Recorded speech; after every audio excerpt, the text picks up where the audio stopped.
Mes parents se sont mariés vers la vingtaine, 20-22 ans, et leur souhait était d'avoir une famille. Et très vite, ils ont attendu un bébé.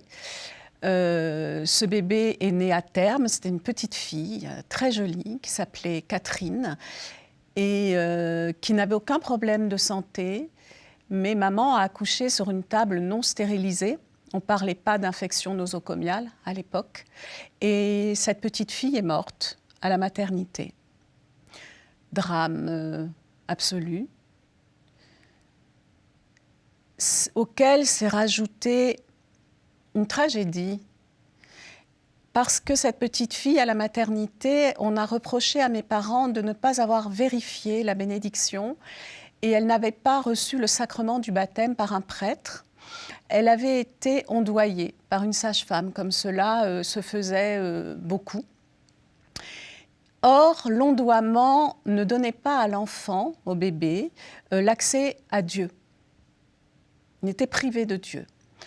Saint Augustin avait dit que ces enfants-là, morts sans baptême, allaient en enfer.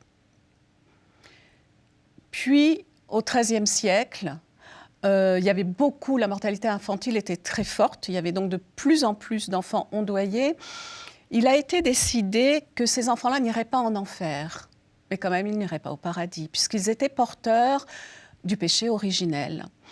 Alors il a été décrété qu'ils iraient dans un lieu qui n'était ni l'enfer ni le paradis, qu'ils ne tomberaient jamais en enfer, mais qu'ils n'accéderaient jamais au paradis, comme les âmes du purgatoire.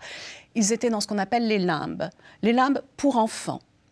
Ce qui voulait dire que nous, les enfants, on est 5 enfants à être nés après Catherine, à tous porter, sauf mon frère, en plus de notre prénom, le sien.